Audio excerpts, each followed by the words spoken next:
Un homme valant 80 milliards de dollars, capable d'acheter un pâté de maison entier, entre dans un dîner graisseux, vêtu d'une veste de friperie trouée au coude. Il s'assoit dans une banquette en sky déchirée et commande la chose la moins chère du menu. 2 œufs et un café noir.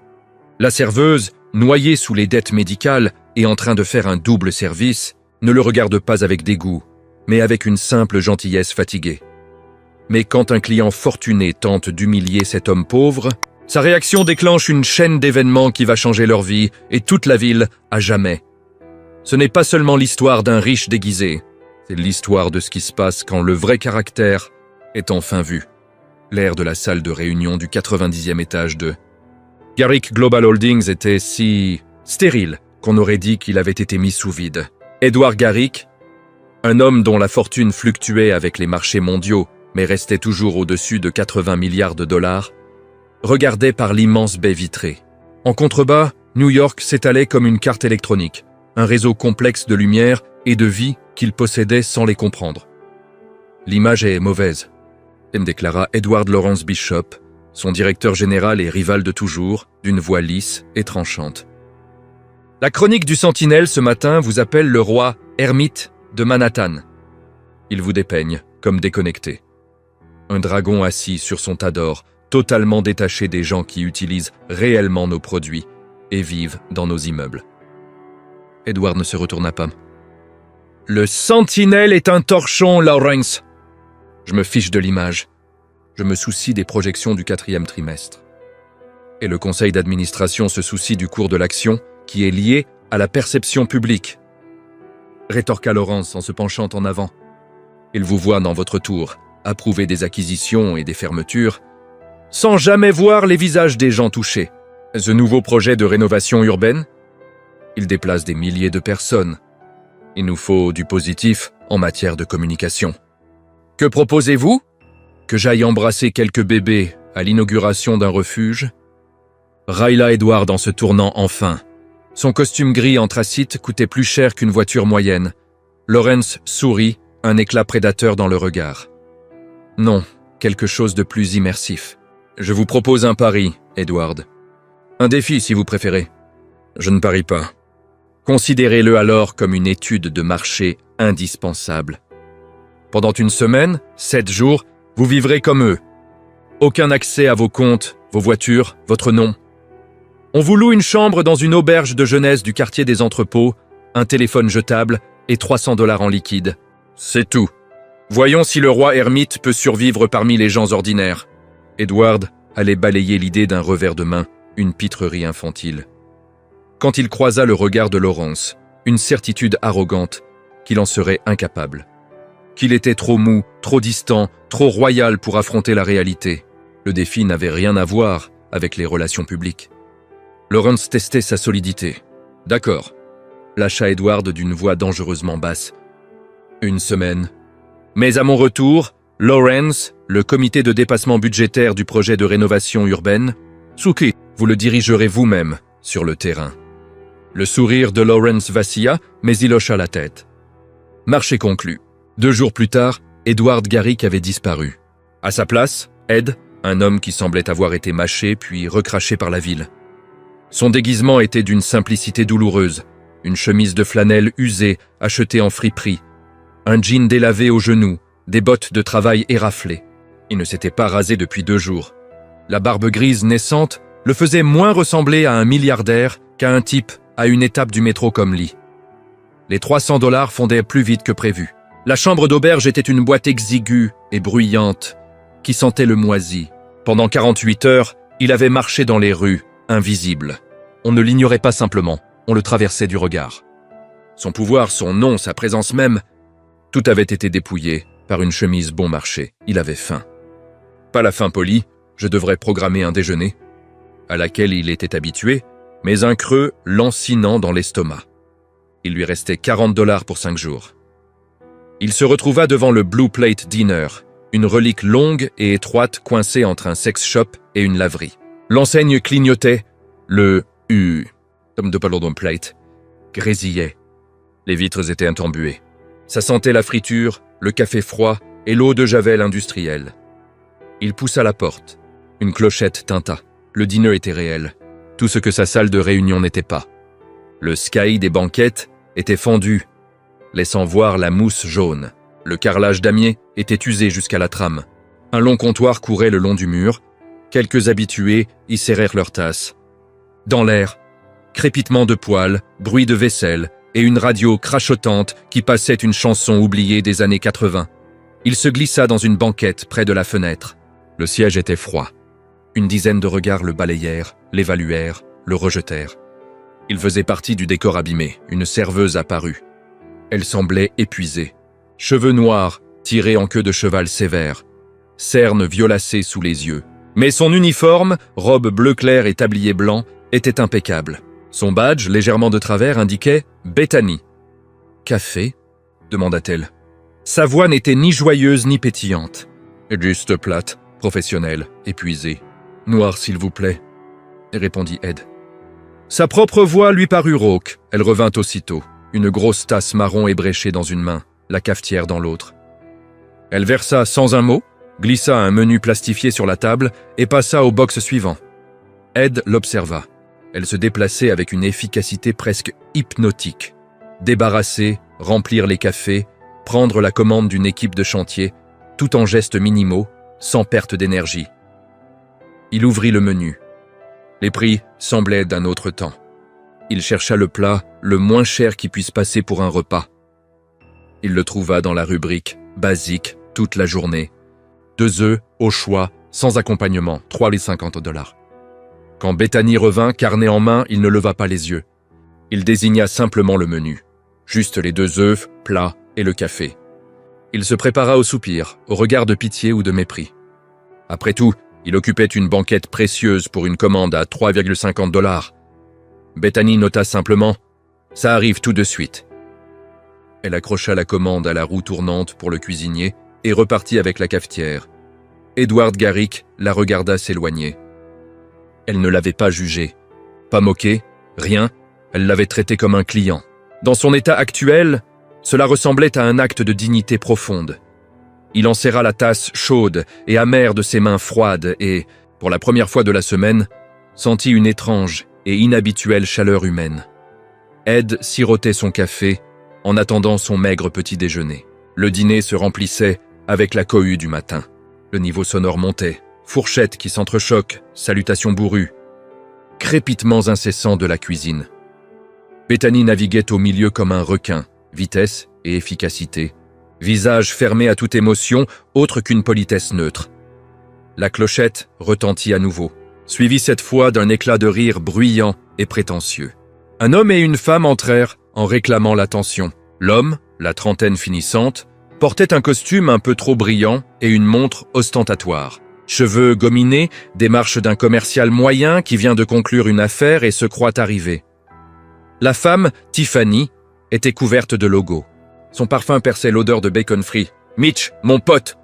lança l'homme en apercevant le patron derrière la caisse. Mitch, la cinquantaine stressée, soupira et indiqua une table du bout de son stylo. « Salut, Chad.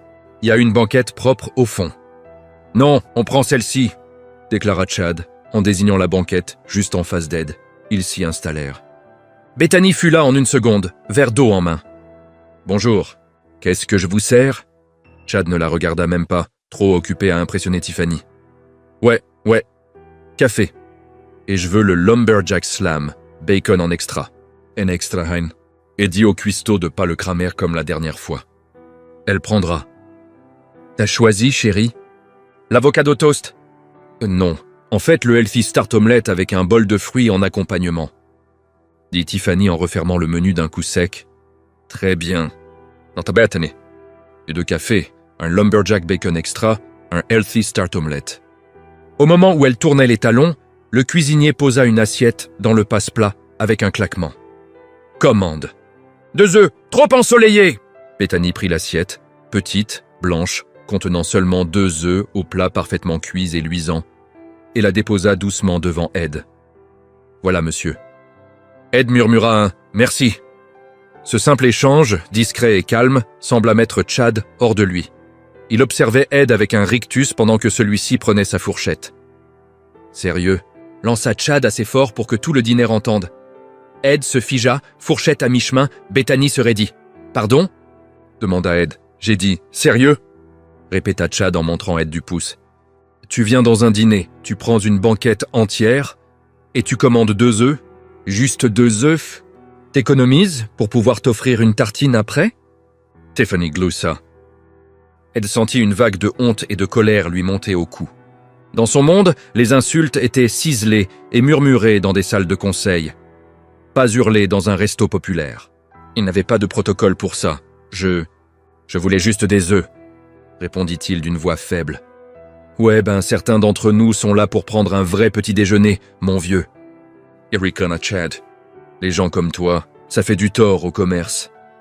Mais ça prend de la place gratuitement. Mitch devrait instaurer un minimum de consommation.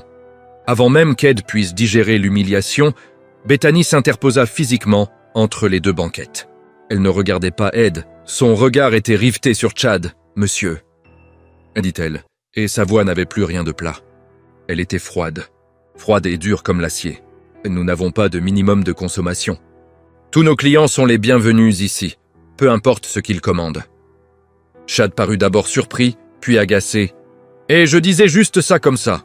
C'est pathétique. »« Non », répondit Bethany en baissant encore la voix, obligeant Chad et Tiffany à se pencher pour l'entendre. « Ce qui est pathétique, c'est un homme adulte qui a besoin d'insulter un inconnu pour se sentir grand devant sa copine. Et moi, c'est un client qui paie exactement comme vous. J'ai pris votre commande. Vous désirez autre chose ?» La façon dont elle prononça « autre chose » rendait parfaitement clair qu'il s'agissait d'un congé, pas d'une proposition. Le visage de Chad vira au rouge tacheté. Il avait l'habitude d'être la personne la plus bruyante de la pièce. « Pourquoi tu le défends, lui ?»« C'est un clochard, regarde-le. »« Je défends mon client ?» répliqua Bethany sans ciller. « Et je vous demande, en tant qu'autre client, de respecter tout le monde dans ce dîner. Ou je peux demander à Mitch de vous trouver une autre table. Peut-être près de la porte des cuisines. » La menace était limpide. Tiffany recula même légèrement, l'air gêné. Chad, voyant qu'il avait perdu la main, se contenta de ricaner et de chasser l'air d'un geste. « Peu importe, c'est bon. Apporte-moi juste mon café, ma jolie. » Et m'essaie de ne pas cracher dedans. « Je ne ferai jamais ça, » répondit Bethany, le masque professionnel glissant à nouveau sur son visage. « Votre café arrive tout de suite. » Elle tourna les talons et s'éloigna. Tout l'échange avait duré moins de 90 secondes. Ed fixait ses 2 œufs. Il était secoué. Lui, Edward Garrick, venait d'être défendu par une serveuse qu'il n'avait jamais vue avant. Elle ne l'avait pas fait pour un pourboire, elle n'en attendait clairement aucun de sa part. Elle ne l'avait pas fait parce qu'elle le connaissait. Elle l'avait fait parce que c'était la chose juste à faire. Par principe. Il l'observa reprendre son travail, servir le café à Chad et Tiffany comme si de rien n'était. Elle était efficace. Elle était épuisée. Et à cet instant, elle était la personne la plus impressionnante qu'Edward Garrick ait croisée depuis 10 ans. Il mangea ses œufs lentement. Ce n'étaient que des œufs, mais ils avaient le goût d'une révélation. Il regarda à nouveau la serveuse. Vraiment, Bethany. Il n'oublierait pas ce nom. Quand il eut fini, il laissa $20 sur la table pour un repas à 3,50 $ et 2 cafés. Il sortit avant qu'elle puisse le voir, la petite clochette tintant derrière lui. Il avait beaucoup à penser. La semaine d'Edward dans la rue était censée être un défi de survie.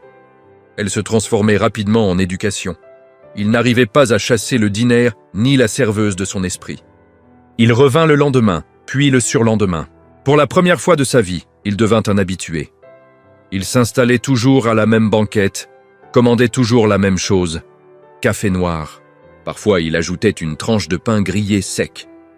Il était Ed, l'homme discret dans le coin, et il se fondait dans le papier peintusé.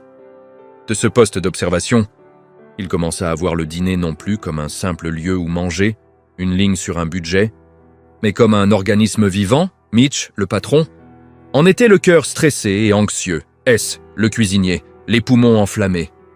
Et Bethany était le système circulatoire, elle allait partout, apportait ce dont on avait besoin, maintenait tout en vie. Edward l'observait. Il vit sa patience. Il la vit aider M. Peters, un vieil homme aux mains tremblantes, à lire les plats du jour inscrits sur le tableau blanc. Elle ne se contentait pas de les lui énoncer. Elle se penchait tout près et disait « Le pain de viande est vraiment bon aujourd'hui, monsieur Peters.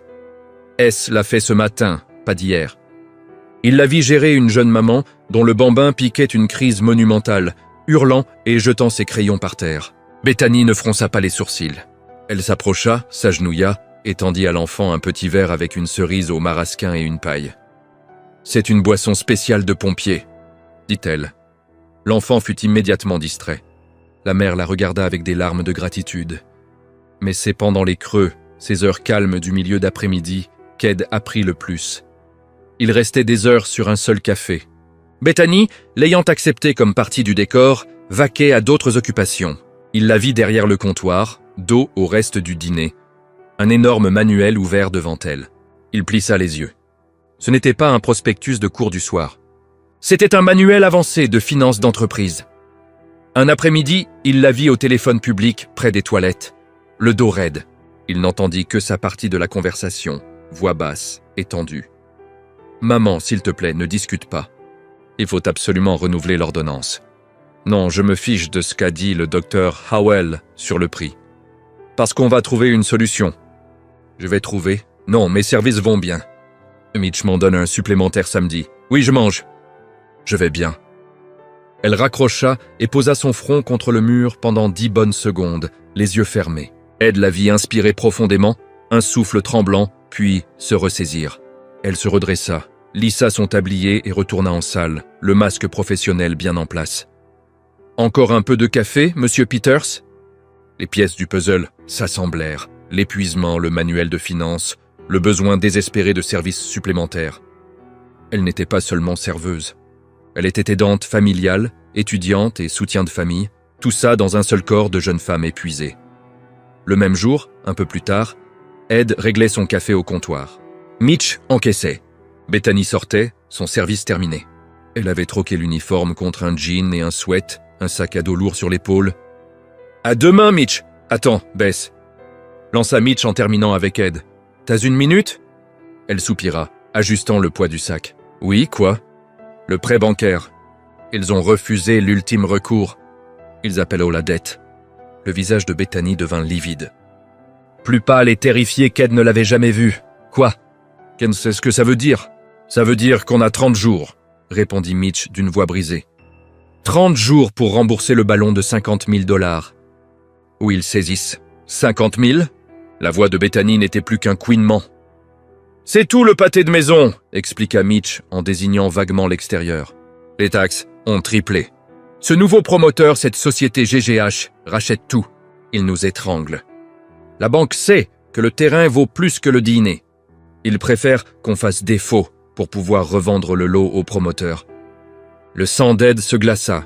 GGH, Garrick Global Holdings, son projet de rénovation urbaine, le bébé de Laurence. Le dîner ne faisait pas simplement faillite. C'était sa propre entreprise qui pointait l'arme sur la tempe du Blue Plate. La banque n'agissait pas seule. Garrick Global possédait probablement la dette de la banque, où était le promoteur avec qui elle collaborait. « Mitch, on ne peut pas... » murmura Bethany, les yeux affolés. « Cet endroit, c'est toute ta vie. C'est mon boulot. Celui de... » « Je sais, petite, » répondit Mitch en se frottant le visage. « Je sais plus quoi faire. J'ai plus rien à mettre en gage. » Bethany fixa le sol. Le lourd manuel de finances dans son sac semblait soudain cruellement ironique. Elle releva la tête, les yeux durs. « Non, on se bat. On va organiser une collecte. Une soirée. Sauvons le Blue Plate !» On appelle le sentinelle. « Une collecte pour 50 000 $? Répéta Mitch, abattu. « On serait déjà content d'en récolter 5. »« C'est mieux que rien, Mitch. Il faut essayer. » Elle tourna les talons et sortit presque en courant, la clochette tintant violemment. Ed resta planté près de la caisse, son café à 2 $ totalement oublié. Il n'était plus un simple observateur. Il était impliqué. Son expérience, son pari stupide et arrogant avec Laurence, venait de percuter la réalité de plein fouet. Et cette réalité s'appelait Bethany, sa mère malade, son manuel de finances, et les 50 000 $ de dette dont sa propre entreprise était responsable. Il quitta le dîner, passant devant le sex shop et la laverie. Il était Edward Garrick, le roi ermite.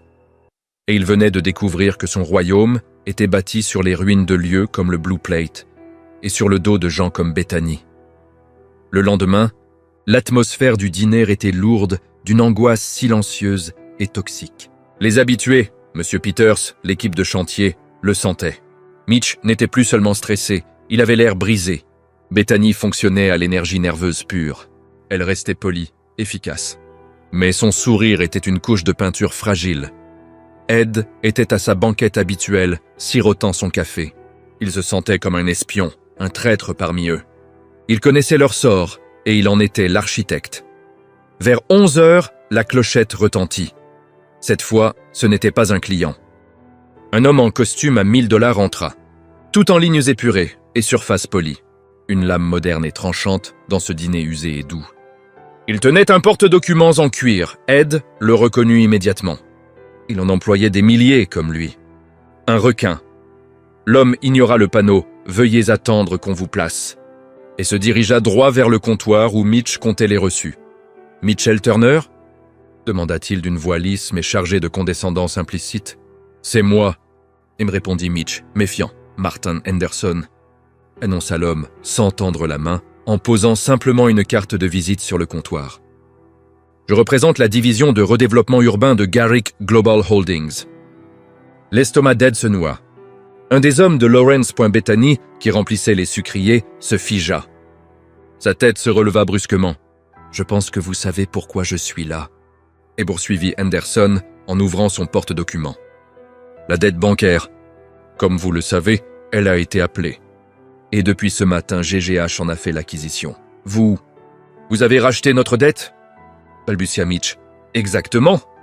me répondit Henderson avec un petit sourire dédaigneux. « Cela simplifie les choses. Vous avez désormais 2 options. Option A, vous réglez les $50 000 plus nos frais d'acquisition sous. » Il consulta sa montre, un Rolex en or, 48 heures ou option B que je vous recommande vivement. Il fit glisser une liasse de documents sur le comptoir. « Signez ça. Cela transfère l'acte de propriété à GGH. Nous effaçons la dette et, par geste de bonne volonté, nous vous versons $5000 pour vos frais de déménagement. Vous libérez les lieux au premier du mois, $5000 ?» La voix de Mitch n'était plus qu'un murmure étranglé. « Cet endroit vaut 10 fois ça. Rien que le matériel... » « Votre matériel a 20 ans, Monsieur Turner. Votre fonds de commerce n'existe plus. Vos comptes sont catastrophiques. Nous n'achetons pas votre dîner. Nous achetons le terrain sur lequel il est posé. Les $5000, c'est un cadeau. Je vous conseille de l'accepter. » C'est à ce moment-là que Bethany bougea. Elle posa les sucriers avec un claquement sec et marcha droit sur Henderson. Ed l'avait déjà vu affronter Chad. C'était différent. Chad était un tyran de cour de récréation. Henderson était un bourreau. « Vous ne pouvez pas faire ça !» lança-t-elle, la voix tremblante mais pleine de rage. Henderson daigna enfin la regarder. Il la détailla de haut en bas, le tablier, les chaussures pratiques, la queue de cheval, et la congédia d'un regard. « Je ne crois pas m'adresser à vous, ma petite. »« Elle s'appelle Bethany », dit Ed, sa propre voix le surprit. Elle était calme, mais elle trancha le silence du dîner comme une lame. Henderson, Mitch et Bethany se tournèrent tous vers lui. Ed, le clochard de la banquette du fond. Henderson haussa un sourcil parfaitement épilé. « Je vous demande pardon ?»« J'ai dit, elle s'appelle Bethany », répéta Ed en se levant lentement. Il sentit soudain la misère de ses vêtements, la démangeaison de sa barbe de 3 jours. « Et elle vous a posé une question. Comment pouvez-vous faire ça ?» Henderson eut un petit rire surpris. « Et vous êtes qui, vous? La couleur locale ?» Rasseyez-vous, Pepper. C'est des affaires. C'est au-dessus de votre niveau de vie. C'est un client, répliqua Bethany, les yeux toujours rivés sur Henderson. Et il a raison. C'est la vie de Mitch, ma vie. Celle de S. Vous mettez des gens à la rue pour... Pourquoi? Une nouvelle tour de verre? Une nouvelle banque. On appelle ça le progrès, fillette, me répondit Henderson, la patience épuisée. Tout ce pâté de maison va être rasé. Nous construisons un nouveau centre commercial mixte. Ça va créer de vrais emplois, pas ça. Il balaya le dîner d'un geste dédaigneux. Cet endroit est une relique. Il est temps qu'il meure. Ce n'est pas une relique! C'est une maison, rétorqua Bethany. Monsieur Peters mange ici tous les jours depuis 30 ans. Ces hommes-là. Elle montra l'équipe de chantier qui suivait la scène, tendue, n'ont nulle part ailleurs où prendre un déjeuner chaud qu'ils peuvent se payer. Vous ne démolissez pas un bâtiment. Vous démolissez une communauté. C'est un très joli sentiment, très naïf, me répondit Henderson en se retournant vers Mitch. Mais ça ne paie pas les factures. Mitch, l'horloge tourne. Vous avez 48 heures pour vous décider. L'offre des 5 000 $ n'est valable qu'aujourd'hui. Si je franchis cette porte, elle disparaît. Demain, on prend simplement le bâtiment. Mitch regarda les documents, la main tremblante. Il regarda Bethany, les yeux pleins de défaite. Il regarda S, figé dans la fenêtre de passe-plat, spatule à la main. « Sortez !» murmura Mitch. « Quoi ?» fit Henderson. « Sortez de mon dîner !» répéta Mitch, plus fort. Il repoussa les papiers sur le comptoir. « Sortez !» Henderson le fixa sincèrement choqué. Il s'attendait à un homme brisé. Il en avait un, mais qui gardait une dernière étincelle de défi. Il ramassa lentement, délibérément ses documents. « Très bien, » dit-il d'une voix glaciale. « Vous venez de commettre une terrible, terrible erreur. Nous lançons immédiatement la procédure de saisie. Vous, votre cuisinier et votre petite serveuse hystérique serez à la rue lundi. Bonne journée !» Il tourna les talons et sortit, la clochette sonnant comme une moquerie derrière lui. Le dîner plongea dans un silence de mort. Bethany restait figée, la poitrine haletante. Mitch s'effondra sur un tabouret, prit sa tête entre ses mains et, pour la première fois, pleura ouvertement. Ed se rassit dans sa banquette. Une rage froide, précise, qu'il n'avait pas ressentie depuis des années, l'envahit. Ce n'était pas des affaires. C'était un braquage. Et Martin Henderson, son employé, venait de menacer un homme bon et d'insulter la seule personne qui lui avait témoigné de la gentillesse. Le projet de rénovation urbaine de Lawrence n'était pas seulement une mauvaise image. Il était pourri jusqu'à l'os. Son expérience était terminée. Il était temps qu'Edward Garrick revienne.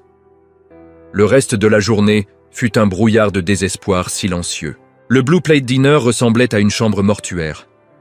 Monsieur Peters entra, vit le visage de Mitch et mangea son pain de viande sans un mot. L'équipe de chantier était muette. Bethany se déplaçait comme un fantôme, le visage blême, son manuel totalement oublié. Ed resta. Il ne pouvait pas partir. Il commanda café sur café. Il la regarda essuyer mécaniquement le comptoir, les yeux rougis et gonflés. Finalement, il se leva et s'approcha d'elle. Bethany. Elle sursauta. « Oh, Ed, désolé, vous avez besoin de quelque chose ?»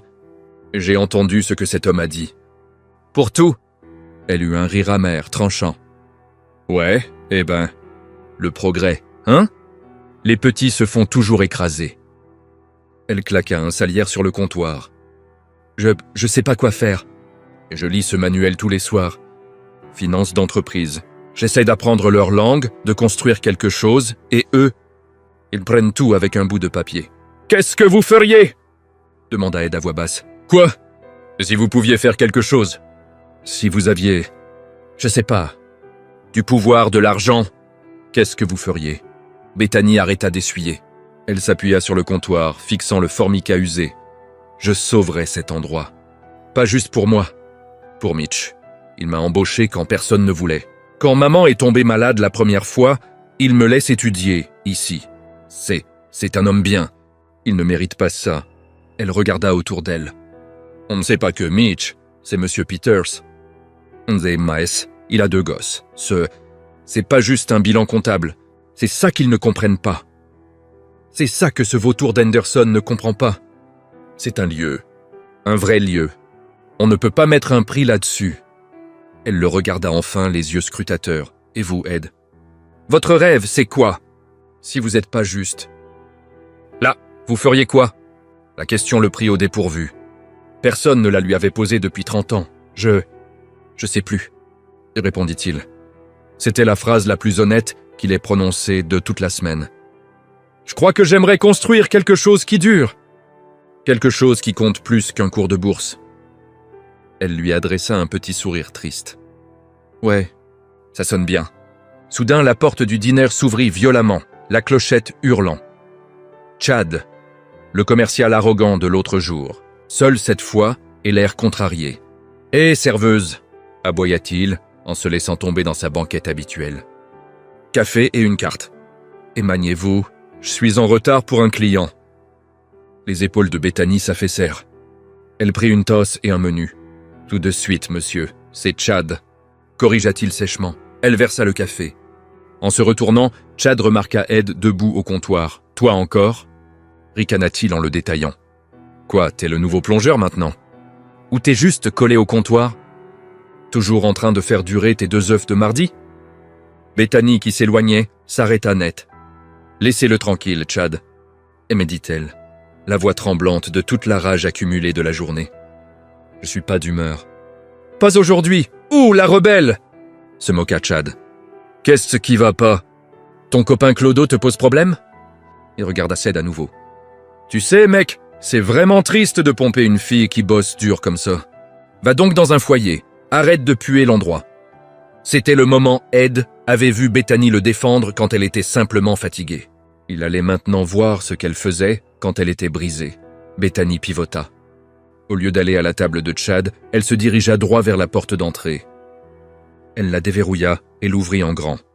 L'air froid d'octobre s'engouffra. Dehors, dit-elle.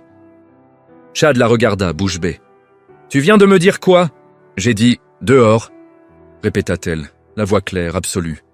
Vous êtes définitivement interdit de séjour. Vous avez insulté nos clients. Vous m'avez insulté. Et vous êtes un être humain minable. On ne veut pas de votre argent. Partez. Tu peux pas me virer. Balbutia Chad en se levant. Je suis un client payant. Je vais te faire virer. Je vais parler à Mitch. Mitch!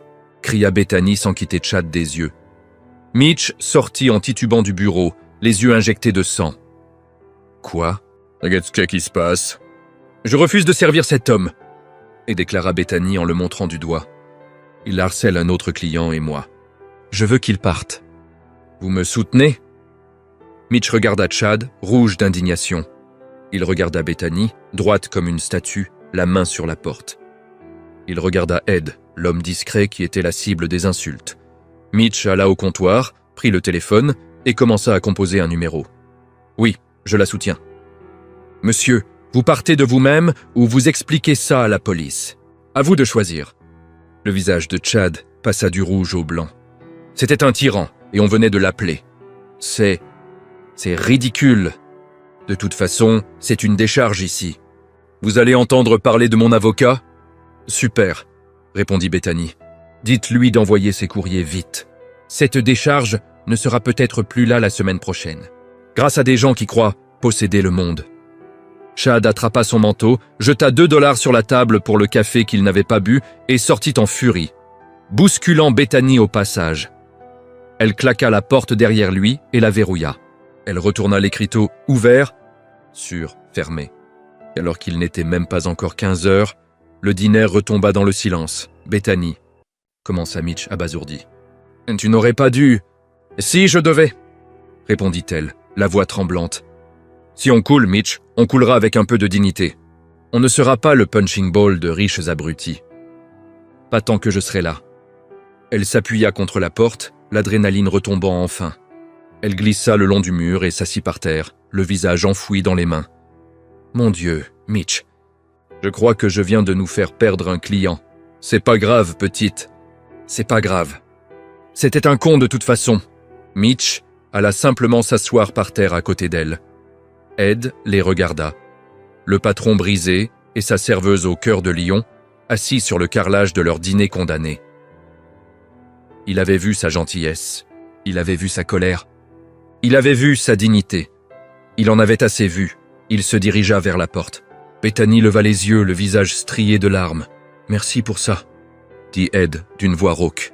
« On protège les nôtres, Ed », murmura-t-elle. « Oui, vous le faites. » Il déverrouilla la porte et sortit. Il ne rentra pas à l'auberge. Il marcha 3 pâtés de maison, tourna au coin de la rue et aperçut une berline noire qui tournait au ralenti. Elle l'attendait 24h24 depuis une semaine entière. Il tapa à la vitre. Son garde du corps, Robert, qui ne l'avait jamais vu dans cet état, le regarda, bouche bée. « Monsieur Garrick ». Ed ouvrit la portière arrière et se glissa à l'intérieur. L'odeur du cuir luxueux et de l'air conditionné stérilisé lui fit un choc. « Ramenez-moi à la maison, Robert », dit Edward. Et passez-moi Lawrence Bishop au téléphone. Tout de suite. Le lendemain matin, le ciel était d'un gris plat et impitoyable. Il était 10 heures. Dans le Blue Plate Dinner, l'ambiance était funèbre. Mitch et Bethany étaient là. S était en cuisine, mais il ne cuisinait pas. Il n'y avait aucun client. Mitch avait verrouillé la porte. Ils attendaient que le délai de 48 heures expire. Ils attendirent la fin. J'ai appelé le sentinelle, et dit Bethany en sirotant un café froid. Ils ont dit qu'ils verraient, ce qui veut dire non. J'ai appelé mon cousin l'avocat. Ajouta Mitch. Il a dit, on est vraiment dans la merde. Citation verbatim, un coup sec et autoritaire retentit contre la porte vitrée. C'est lui, murmura Mitch, le visage blême. Bethany se leva, la mâchoire crispée. Laissez-le entrer. On va l'affronter. Mitchell l'a déverrouillé. Martin Henderson entra. Un sourire suffisant et satisfait aux lèvres. Il tenait son porte-document en cuir. Bonjour. Je vois que vous avez décidé d'être raisonnable. J'ai les papiers de rupture juste ici. 5 000 $ comme promis. Signez là et vos affaires seront vidées d'ici. On ne signe rien, coupa Bethany. Le sourire d'Henderson s'évanouit. Pardon? On a déjà abordé le sujet. La saisie est déposée. C'est fini. Ceci n'est qu'une formalité de courtoisie. Vous en êtes bien sûr? Lança une nouvelle voix. Henderson pivota. Dans l'encadrement de la porte où il se tenait une seconde plus tôt, se dressait un homme, flanqué de 2 autres, en costume sombre, sévère, et d'une femme tenant une mallette. Cet homme était grand, imposant, vêtu d'un costume bleu marine sur mesure qui valait probablement 20 000 $. Cheveux impeccablement coiffés, mâchoire rasée de près, et ses yeux. Bethany eut le souffle coupé. Elle connaissait ses yeux. Mitch écarquilla les siens. Ed? C'était Ed, mais ce n'était plus lui. Plus du tout. La tristesse usée, l'air abattu avait disparu, remplacé par une aura de pouvoir absolu, presque effrayante. Le visage d'Henderson, lui, passa de l'arrogance à la confusion, puis à une terreur blanche en l'espace de 3 secondes. On aurait dit qu'il voyait un fantôme, mon... Monsieur Garrick, balbutia-t-il, son porte-document glissant de ses mains et tombant au sol avec un bruit sourd. Monsieur, je ne savais pas. Qu'est-ce que vous faites ici? Edward Garrick l'ignora. Il regarda par-dessus son épaule, son regard se posant sur Bethany. Bethany, Mitch, toutes mes excuses pour cette interruption, dit Edward. Sa voix était la même et pourtant totalement différente. Lisse, cultivée, résonnant d'une autorité naturelle. Monsieur Garrick, articula Bethany, l'esprit incapable de raccorder les 2 images. Je ne comprends pas. Vous êtes Ed. Vous êtes l'homme qui commandait 2 œufs au plat, termina Edward avec un petit sourire sombre. Oui, je l'étais. Et je dois dire, ils étaient excellents. Qui jetait un œil depuis la cuisine, hocha la tête bêtement. Monsieur, je peux expliquer, couina Henderson en ramassant frénétiquement ses papiers. C'est juste une acquisition standard, une petite propriété sur le nouveau bloc de développement. Ce n'est que du business. Que du business, Martin? Répéta Edward, en posant enfin sur lui un regard froid et tranchant. Mon homme, c'est ainsi que vous appelez menacer un homme dans son propre commerce? Insulter son personnel? Lui proposer 5 000 $ pour un bien que nous savons tous les deux être la pièce maîtresse de tout le pâté de maison? Monsieur, je suivais simplement les directives du bureau de Monsieur Bishop. Acquérir à tout prix. Garder les coûts au minimum. C'était le mémo. Henderson transpirait à grosses gouttes, son vernis poli se fissurant à vue d'œil. Le mémo de Monsieur Bishop n'incluait pas, je vous l'assure, de jouer les méchants de dessins animés, répondit Edward sèchement. Vous avez dit à Monsieur Turner que cet endroit était une relique qui devait mourir. Vous avez appelé Madame Price, ma petite, et fillette. Vous avez représenté mon entreprise, mon nom, avec un niveau de voyou que je trouve consternant. Monsieur, Martin, le coupa Edward. Et vous êtes viré. C'était si simple, si rapide. Vous ne pouvez pas. Je peux, je viens de le faire. Les 2 hommes derrière moi sont de la sécurité. Ils vont vous raccompagner à votre bureau et vous emballerez vos affaires personnelles. Votre indemnité sera de 0. Maintenant, donnez votre mallette à Janet. La femme à la mallette s'avança. Henderson, anéanti, la lui tendit. Faites-le sortir. émordonna Edward.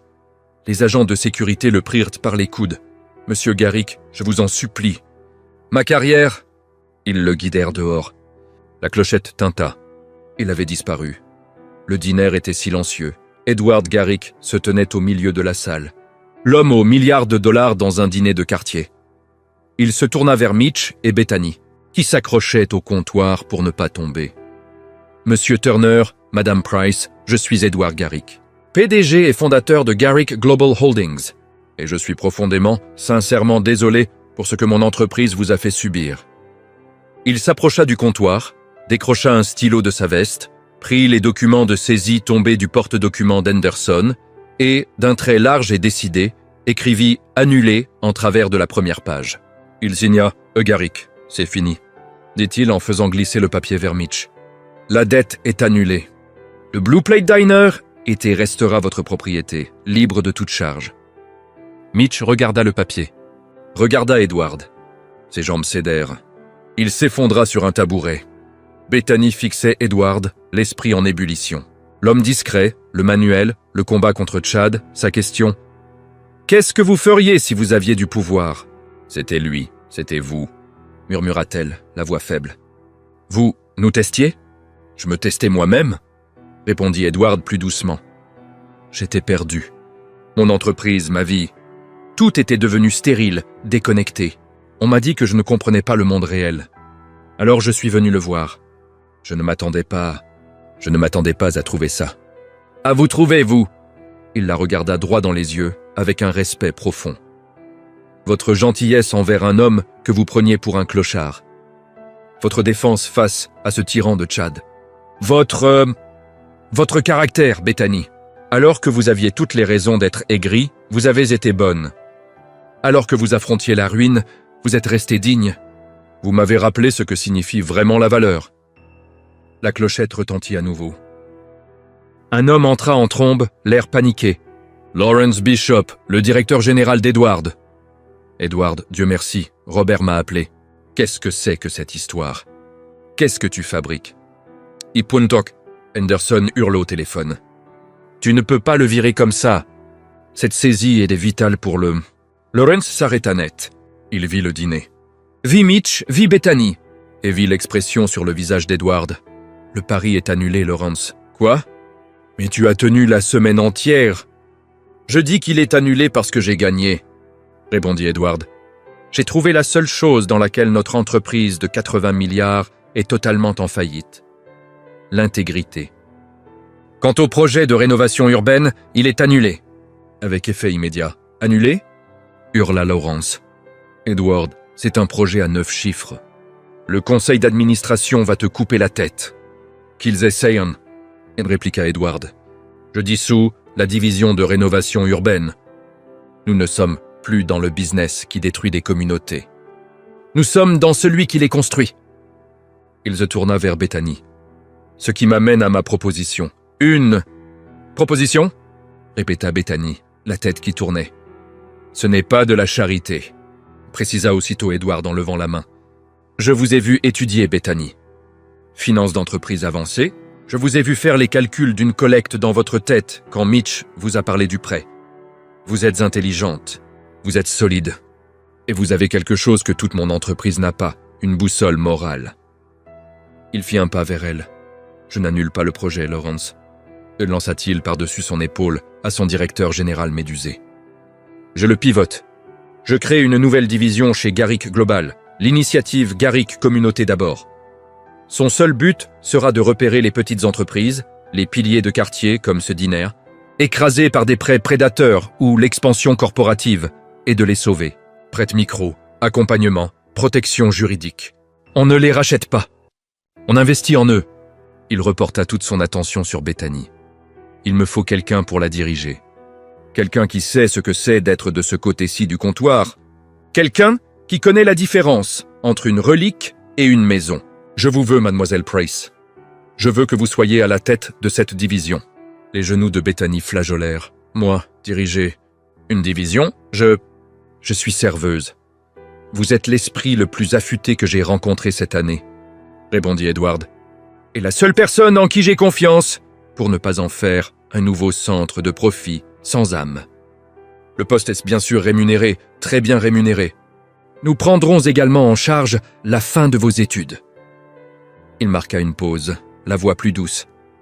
J'ai surpris votre appel au sujet de votre mère. Le premier acte de l'initiative sera de prendre en charge ses soins médicaux, l'intégralité. Considérez cela comme couvert. Ce n'est pas un cadeau, Bethany.